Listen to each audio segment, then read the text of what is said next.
The winning blueprint presents.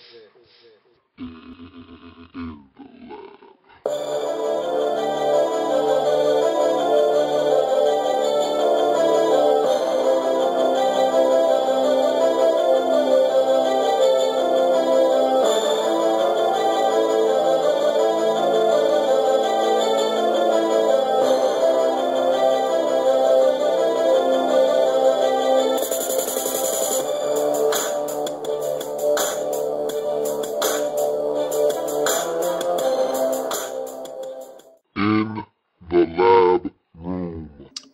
Welcome. You are in the lab room. I'm your host, Lou. Thank you for joining me.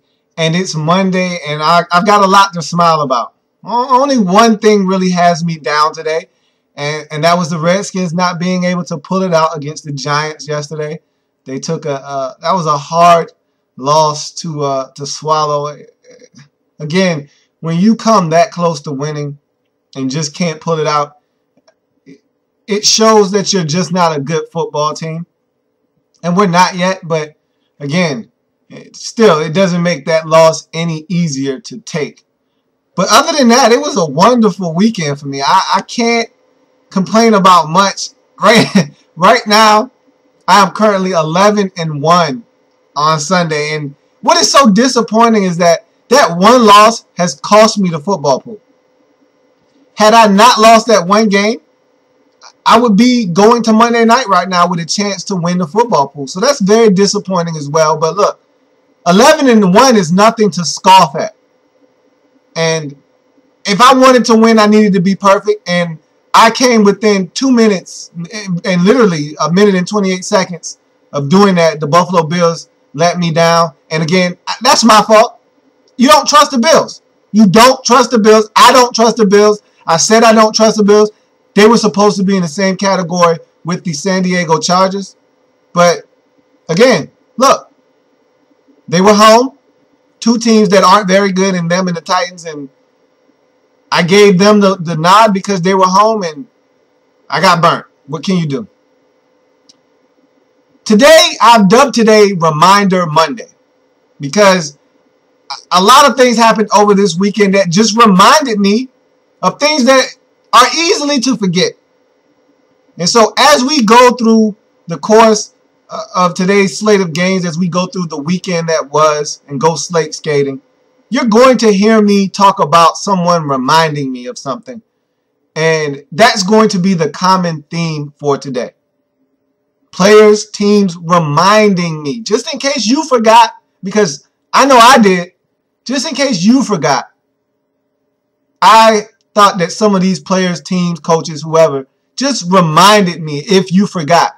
And whether it be that I'm good, I'm an elite player, I have an elite trait, we're not a good football team, whatever you may have forgotten or just needed to be reminded of, you may not have forgotten. But it's always good to have a reminder. I thought that this week had a lot of reminding in it. And today I dubbed Monday Reminder Monday. And the first reminder of the day came from me. I told you that I was going to turn it up and that, look, they're taking games away from me weekly. You know, we went from a full 16-game slate down to 15, down to 14. And so this week we were down to 13 games. So you have to step your game up if you want to get double-digit wins. You can't come with a 9 or 8 win week and think it's going to get it done. You got to come with your best. And right now, I'm at an elite level on this Reminder Monday.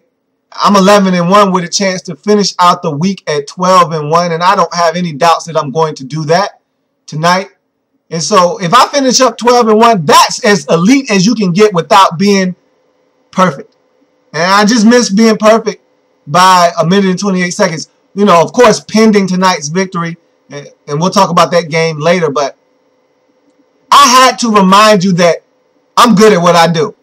And just in case you might have forgot, or maybe you've never seen it before, because I've been really skittish this season, I must admit.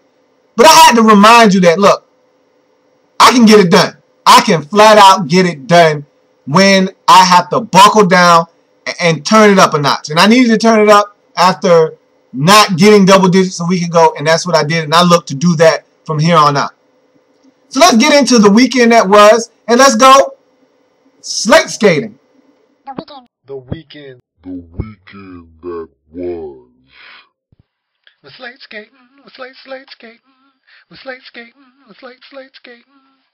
So our trip around the league lands us first in Carolina, where the Carolina Panthers were hosting the Dallas Cowboys. And the Panthers were coming off a bye, and they needed to win desperately. And they played like a team that needed to win desperately, but just weren't good enough to get it. And the Cowboys came into this game, losers of 2 straight. They were looking to get off the schneid as well. And so this was a game between 2 teams that had been struggling of late. And it looked like 2 teams that had been struggling of late. The Cowboys came into this game, and they were playing some pretty good offense. They just couldn't get it done on the defensive side of the football in their last 2 outings. And it cost them 3 weeks ago on Monday night against the Bears, where they were absolutely embarrassed on Monday Night Football. And then you turn around, they go on the bye, they come back, and they lose to Baltimore in a game that they probably should have won. So they come into this game, and right away, you're thinking they're going to pick up where they left off a week ago on offense, but that wasn't the case. They really struggled on offense early on in this football game, gave the Panthers some really good field position.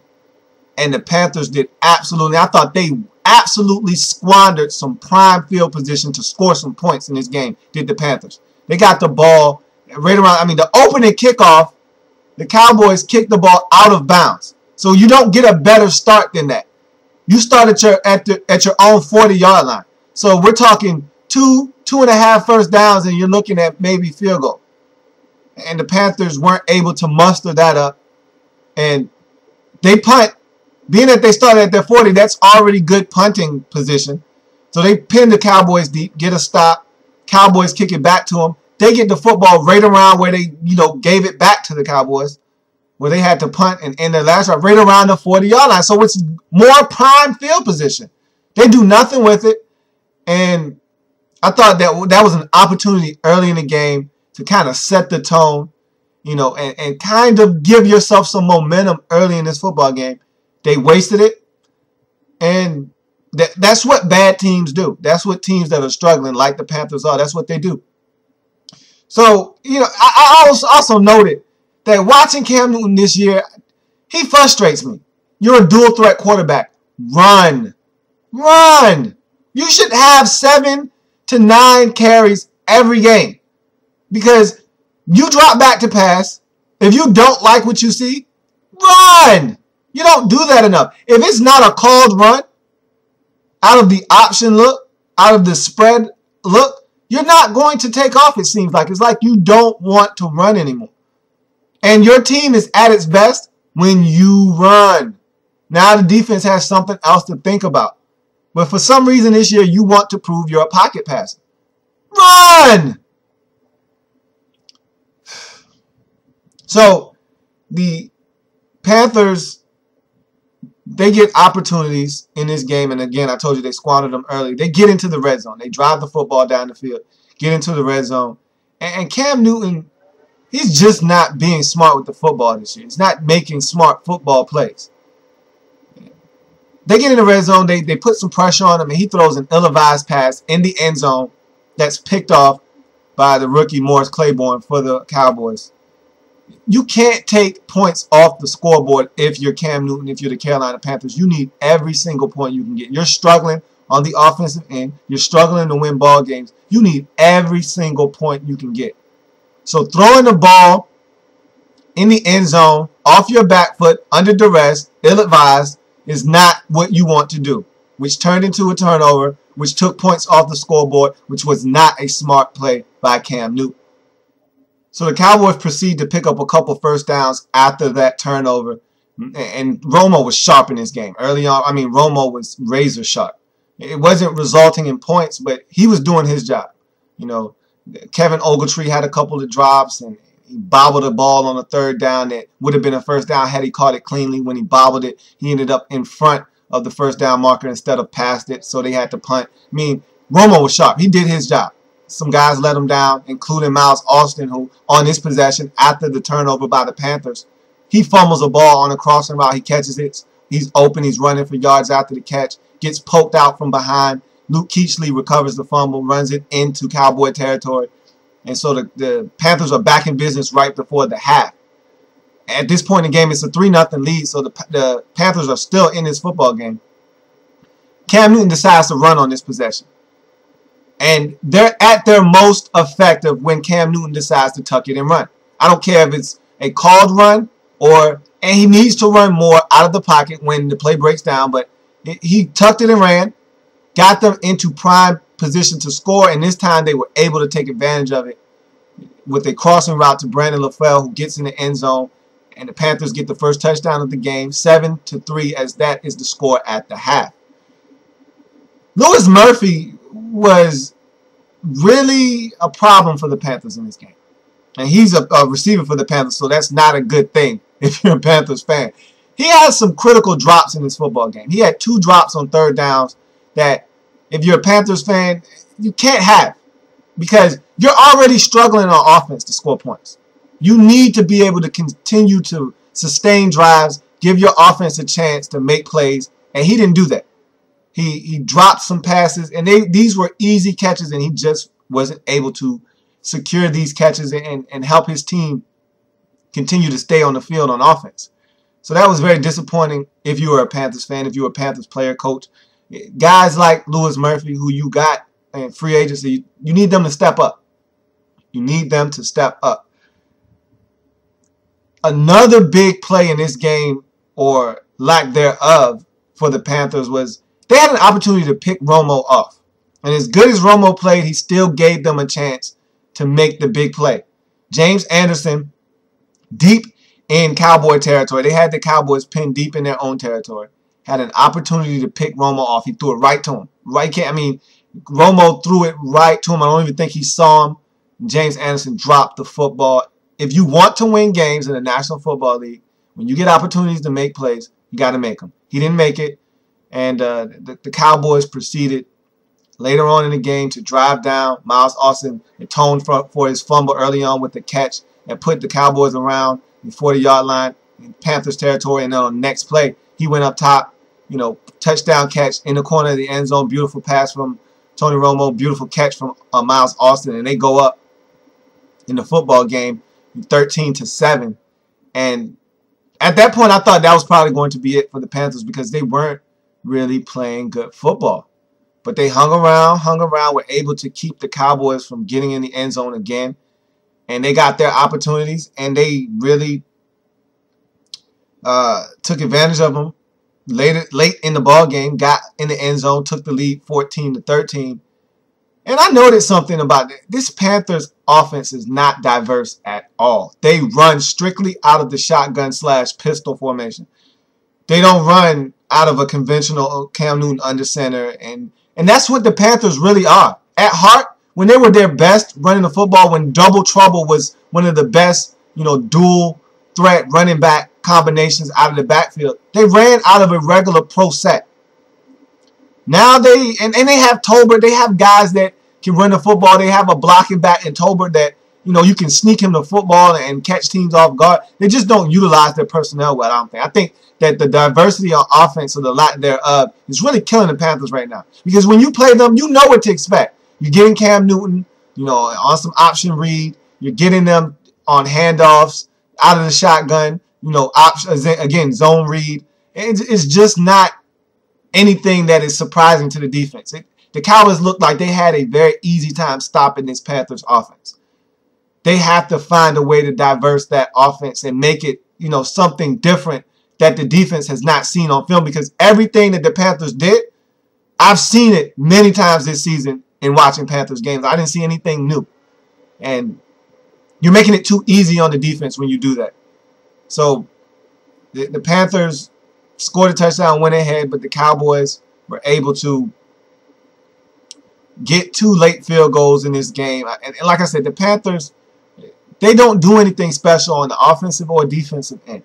Nothing that wows you. And so they have to be flawless in their execution on every single portion of the game, special teams, offense, and defense, if they're going to win. Because they're not, an overly talented football team. They're not I don't really feel like they're very well coached either. I just don't really like the game plans that they come into the game with on Sunday. And then Cam Newton is compounding matters by he's missing too many throws. I think there are some throws there to be made. He's missing them. You got guys dropping the football. So it's a little bit of both there in terms of who's at fault with this Panthers offense and why they're not explosive as they were a year ago. A lot of reasons for that. You know, teams are catching up with this Panthers offense again. They're trying to run a lot of the things they ran last year without making any subtle changes to it. And teams are catching up. This league is a league that you have to be constantly evolving and changing, because if you're doing the same thing week to week, teams watch film. They study you and they know your tendencies and they can stop you. And I think that's what's happening to the Panthers right now. Cowboys go into Carolina, get the win, 19-14. Yeah, stop their 2-game skid. Now they're 3-3 on the season. Panthers drop to 1-5, and they're not a good football team. They're really not a good football team. And Cam Newton, he's starting to scare me. These press conferences after the game, I think week after week, he's starting to become less and less likable in terms of, you know, not just the media and fans and whatnot. Who cares about that? We're talking about in the locker room. You know, he seems like a guy that will start to point fingers after a while. And mentally, I'm not sure that quarterbacks like him can get it done in this league if things aren't going right. He's starting to scare me. I'm going to keep an eye on him, as should you. Cam Newton is really starting to show, you know, that this prima donna side that we knew existed, but we didn't see last year because he was having success. So we have to keep an eye. But now the Panthers are 1-5. Cowboys go to 3-3 as the Cowboys get the victory 19-14. Next up on the slate, we find ourselves in Houston as the Texans took on the Baltimore Ravens. And this was an absolute butt whooping. I mean, it doesn't get too much worse than what happened to the Ravens. You knew there was going to be an emotional letdown with no Ray Lewis. They're missing their best corner, Ladarius Webb, for the season. So you knew there was going to be. But then you think, okay, they get Terrell Suggs back. He hasn't played all season. Back from a bad injury in the offseason that saw him miss the first 6 games. And no one expected him back this early. Some people didn't even expect him back all season. And so for him to come back from the injury that he had was nothing short of remarkable. So for him to be out there, that was supposed to be a boost for this Ravens defense. And they played the run better, which was surprising because the Texans are one of the best, you know, rush teams in the league. And you were expecting them, if they gave up 200 yards in the past 2 games to the Chiefs and the Cowboys respectively, then, oh man, this Texans team is going to have a field day. But they really didn't. But the problem was the Texans had a field day doing everything else. And the Ravens couldn't stop anything. The Ravens, they were abusing the Ravens through the air. They were abusing the Ravens on defense, where, you know, J.J. Watt he's living up to that nickname they gave him. J.J. Swat, he's swatting down a lot of passes. You know, a couple of passes that were tipped in this game one went for an interception, pick 6, as Jonathan Joseph made an excellent play to adjust to the tip, pick it off, and take it to the house. They just dominated the Baltimore Ravens in this game. They really never had a shot after the Texans jumped on them early. They got a safety in this game. I mean, it was just a big, big momentum boost. After that, I'm going to tell you what. The key play in this game was a punt. Believe it or not, early in this football game, the Ravens went out. They got a field goal early in the game. They were up 3-0. And the Ravens had the ball punted to them. It was down inside. I mean, the Texans made a beautiful play on this. Guy dove in the end zone, knocked the ball backwards. They stopped it at the 2-yard line. It was a phenomenal play. And when you make a play like that, you know, things start to happen and go in the right direction for you. It was one of those days for the Texans. Everything they did was right. Even when they were wrong, they were right. And that play right there signified that this was the type of day that the Texans were going to have. He made a beautiful stop. They got it at the 2-yard line. They proceeded to sack Joe Flacco in the end zone. Got a safety. And then after that, the floodgates just opened. The lead went from, you know, 9-3 to 16-3 to 23-3. And it just got out of hand. I mean, that one play, that safety, really turned the game around because, that punt stopped at the 2, really turned the game around because they got a safety off of that. Then they got the free kick. Then they scored off of that free kick, another touchdown, because you know normally after a safety and you get that free kick, you get good field position. And they did, and they took that field position and deposited it for 7 points. And after that, once they got down 23-3, you know, once they got to 16, you knew, okay, they're on the ropes right now. If the Ravens aren't playing rope-a-dope, you know, they need to get off the ropes and start throwing some punches. But if they're playing rope-a-dope, okay, they might be able to hang in there. But they weren't playing rope-a-dope. They were just getting beat up. They were on the ropes, and they couldn't defend themselves. And so the Texans went for the knockout blow, and they got it. And the Ravens couldn't recover. This game got ugly. And the Ravens just got beat by the better team. And again, if you're the Ravens, there's some questions that need to be answered now. I mean, you're still on, you're 5-2 on the season, so let's not go to full-blown panic mode. But you know, the Texans are a good football team. You went on the road, and for the last 3 weeks, you've been run on, you've been passed on. Your defense looks terrible. You have no Ray Lewis. You have no Ladarius Webb now. Jimmy Smith was baptized in this football game. The young corner, second-year man out of Colorado, one that they have to rely on now with the absence of Ladarius Webb now. Jimmy Smith is going to start, and they're looking for big things from him. He was absolutely torched in this football game. I mean, turned around. He was doing carousels in this game because every time you look, Jimmy Smith was being turned around.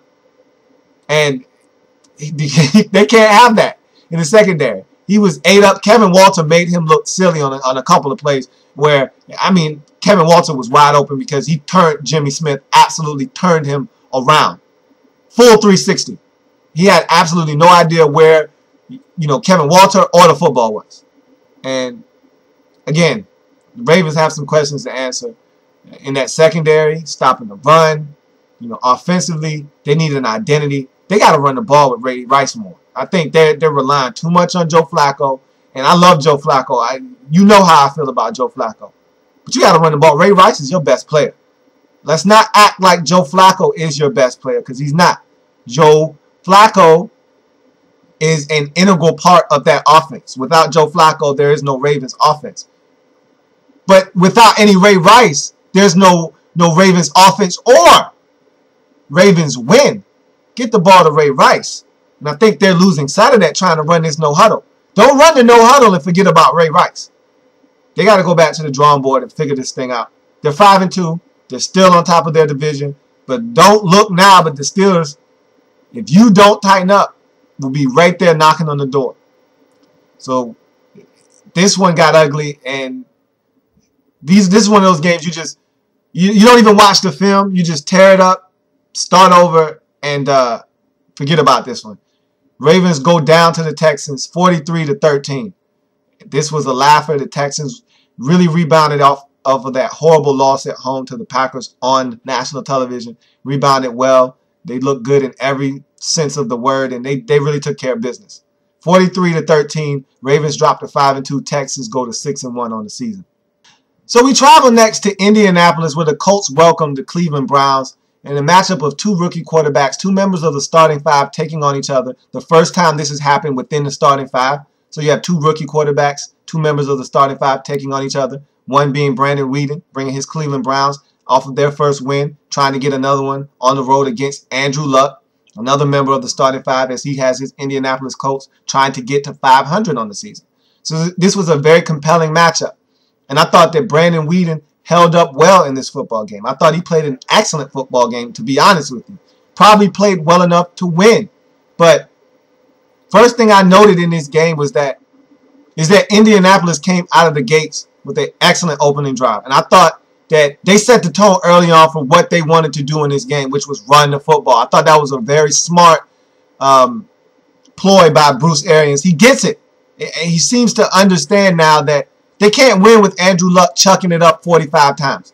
And again, they did play the Browns, so they weren't trailing in this game. So they were able to stick with the run. You know, when they lost these games and Andrew Luck has had to throw it 45, 52 times in a game, they've been playing teams that can score, and they've been behind. And yes, so he had to chuck it around. But they have to make a concerted effort to run, and they did that in this football game. Kudos to them for getting it, because Andrew Luck can't throw the ball 37, 44, 52 times and think you're going to win. That's a recipe for disaster. He's a rookie quarterback. you need to make sure you bring him along and give him a winner's shot, a fighter's chance at winning games by not just overloading him with a whole bunch of the workload. He can handle it, but you want to do that in moderation. You don't just want to pour it all on him at one time. So I thought they did a good job of running the football. Even if it's not going to be overly effective, still run the football. And that's what they did. That opening drive kind of was a omen of things to come for the rest of the day for the Colts. They were going to run the football. And even the drive that was capped off with a touchdown run by Andrew Luck, just to show you that they were running the football. Even Andrew Luck got in the act. He took off, and he scored 2 rushing touchdowns in this game. He was getting it done in the red zone. But I also noted that Trent Richardson shouldn't have played in this game. He was tentative. He was hampered by that rib injury. He should have never played. He should have never suited up and played. Just let the ribs heal. If you're going to go out there and be tentative, because the one thing about Trent Richardson that you love as a back is that he's physical. He's going to fight for every single yard. The first guy usually doesn't bring him down. He's going to break tackles. He's going to be a physical specimen on the football field. You take that away from him, and he's just an average back. And that's what he looked like out there on the field trying to play with some injured ribs. That Kevlar vest was not enough to make him feel comfortable to do the things that he wanted to do. And I'm pretty sure his body was not allowing him to do the things he wanted to do. He should have just sat down. Was no reason for him to come out there and play. So I thought he kind of hampered them. They got in the red zone, and they gave it to him a couple times, and he went backwards. If you're not going to help your team, you need to come out of the game. And I thought he was really holding the Browns back early in this football game. They finally realized he's being counterproductive. We need to get him out of there. They got him out, sat him down for the rest of the game. Luckily enough for them on that same drive, they had about 1 million opportunities to get in the end zone. As they had penalties left and right. You know, Ben Watson scores a touchdown. That gets called back for a penalty. So they get backed up even further. And Brandon Whedon still throws a touchdown in the back of the end zone to Greg Little. So they managed to overcome all the obstacles that they had in front of them early in this football game. I thought Brandon Whedon was magnificent in this football game. Honestly, I really did. And I think his go-to guy moving forward is going to be Josh Gordon. They look like they're going to make some beautiful music together. Josh Gordon is a guy that can get deep. I think of all the receivers they have, that supplemental pick that they spent on Josh Gordon is probably going to prove to be the one that yields the biggest dividends. He is a grown man at the wide receiver position, and he can get behind defenses, and he can make some plays. And Whedon threw a absolutely gorgeous ball to him on a rope about 37, 40 yards down the field. Had to be on the outside away from the defender. I mean, it couldn't have been thrown any better. Gordon makes a great adjustment, catches it with his hands, vaults in the end zone. It was gorgeous. So this game came down to the wire. You know, a lot of defense in this game. It was a defensive struggle for the most part in the second half. The Browns had an opportunity to win the football game or at least go up. And let me mention one thing. Extra points in the NFL should be automatic. The Browns missed an extra point, which put them in a situation where they were trailing by 4 late in this game when they should have been trailing by 3. That changes your whole mindset, changes the whole way you go about things. If you're trailing by 3, now you only need a field goal to tie the game up. You're losing by 4, now you need a touchdown just to go ahead, because a field goal won't do you any good, especially late in the ball game when you need 2 scores if you're going to kick 2 field goals. So can't miss extra points. That usually comes back to haunt you. It did in this case, and it cost the Browns because they actually got in field goal range probably once, maybe twice in this game, but just elected to kick, you know, or go for it on 4th down. They didn't get it, but they probably would have kicked a field goal had they been down just a field goal. But again, gotta make extra points. Those are supposed to be automatic in the National Football League. So we go back to the game. Browns had a chance to win this football game, or at least get a go-ahead touchdown. Put the pressure on the Colts. Make them go down and score points. Brandon Whedon he's under duress. Don't know how he got this one out and got it in such a great location as he did. He did a patented Eli Manning low-look pass, essentially, getting out of there because he was about to get hit. Throws it up to Josh Gordon. Beautifully in stride in the end zone. I'm talking about 50, 55 yards down the field. Right in his hands, and Josh Gordon drops the football. Come on, Josh. Got to catch the ball. They don't get another opportunity like that, and they end up losing to the Indianapolis Colts, who are able to run the clock out 17-13, as Andrew Luck is able to even up his record at 3-3, dropping the Browns and Brandon Weeden to 1-6 on the season. And that's a tough luck loss for Brandon Weeden, no pun intended.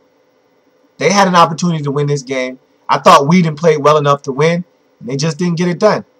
Hats off to Andrew Luck and the Indianapolis Colts team. They played good defense. They limited the amount of turnovers they had. They ran the football, which I thought was important, and they got the win. So the Colts are now 3-3 on the season, and they're right there in the mix in that division. Although we all know they're not going to do anything this year, they're still in the mix. That's all you want is a chance. They're 3-3. They're at 500.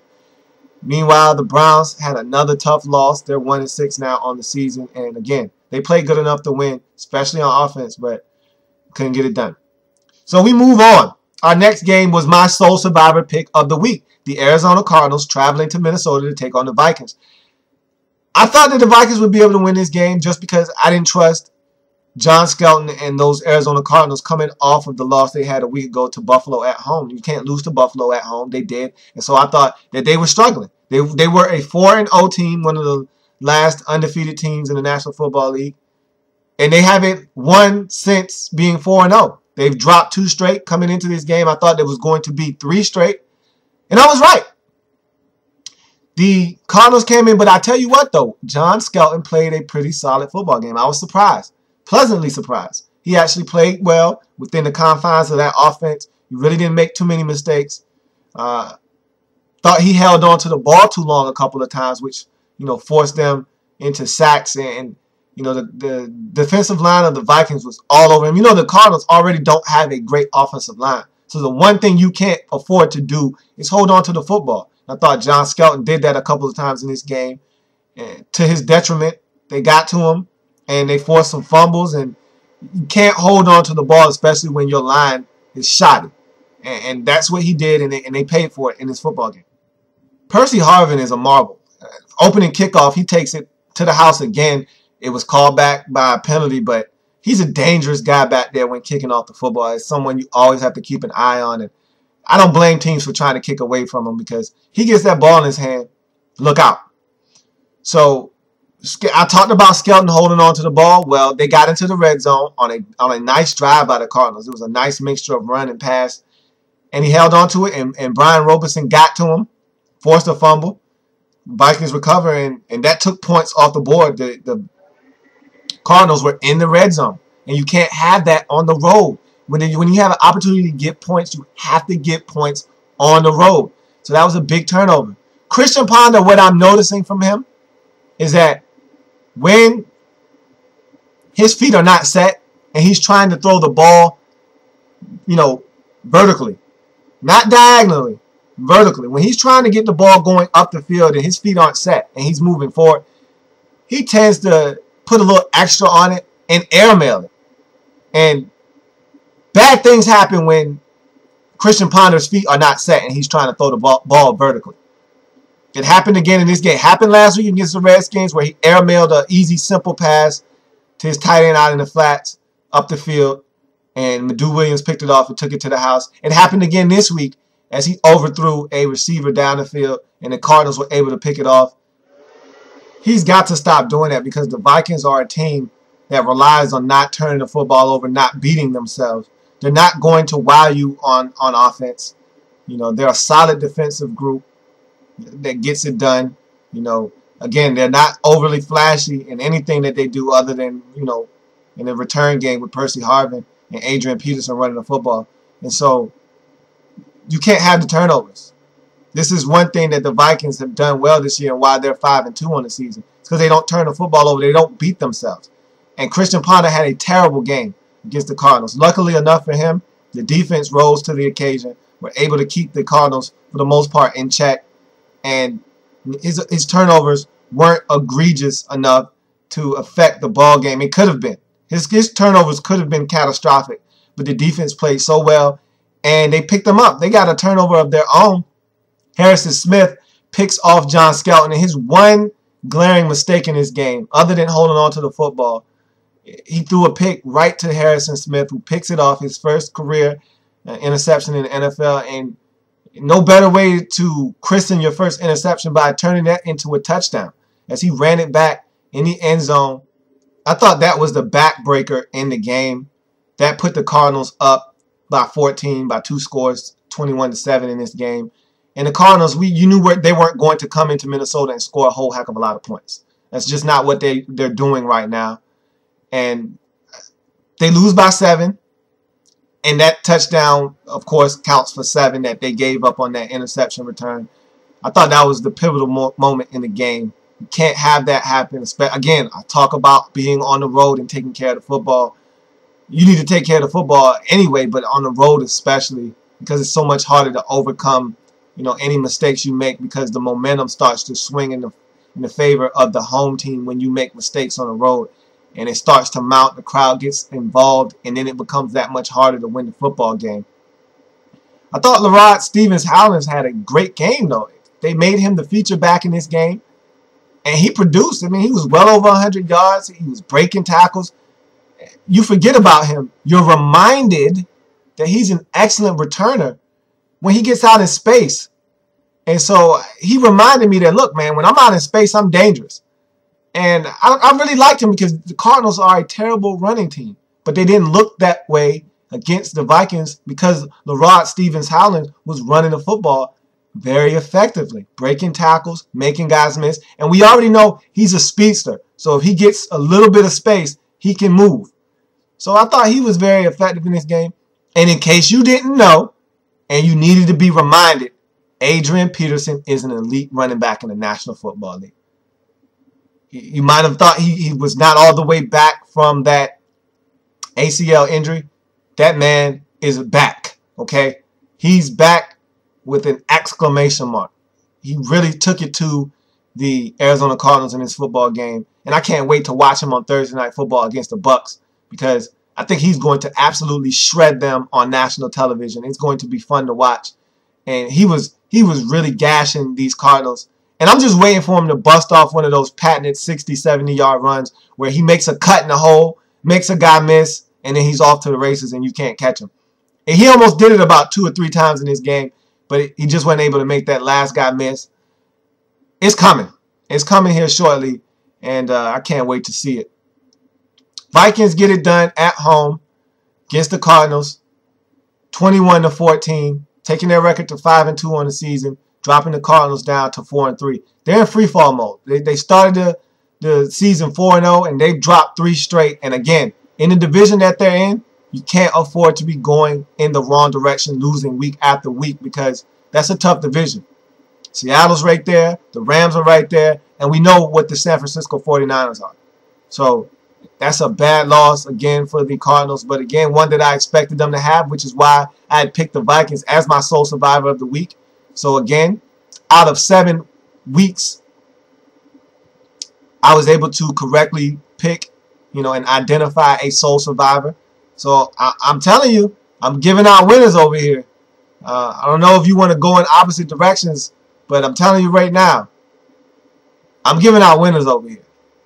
If you need to be reminded that I'm giving out winners, I'm giving out winners. I'll remind you. I'm giving out winners over here. You want to survive in these pools, I'm where it's at. So we move on to the next game. And this was the one that really pissed me off for the weekend. I've lost 1 game to this point this week, and this was it. And if you remember on the preview on Friday, I said, this is one of those games that I'll probably come back and be lamenting a loss over, because I don't like the Buffalo Bills. I said if I didn't have to pick this game, I wouldn't. But of course I did. And this game scared me because I don't trust Buffalo. Guess what I'm going to do to them today? Just as I did to the San Diego Chargers, I'm washing my hands clean of the Buffalo Bills. I'm done with them. No more Bills residue on these hands. My hands are clean. I'm done with these clowns. I can't stand them. They cost me the football pool. It cost me a shot at being perfect this week.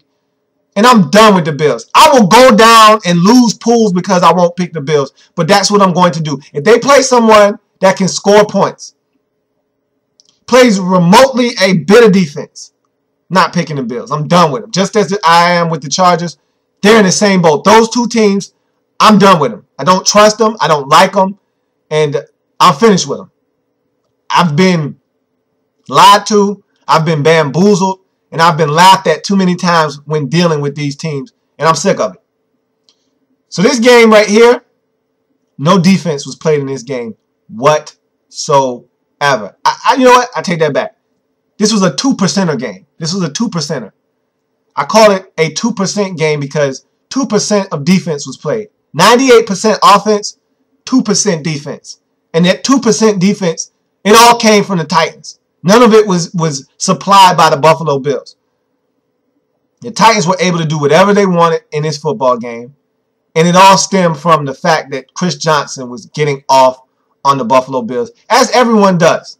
They don't play any defense. They haven't stopped anybody this season. They stopped the Cardinals last week, but that's about it. They've given up 52 to the Patriots about 3 weeks ago. They turned around and gave up another 45 to the San Francisco 49ers. They gave up another 35 to the Titans this week.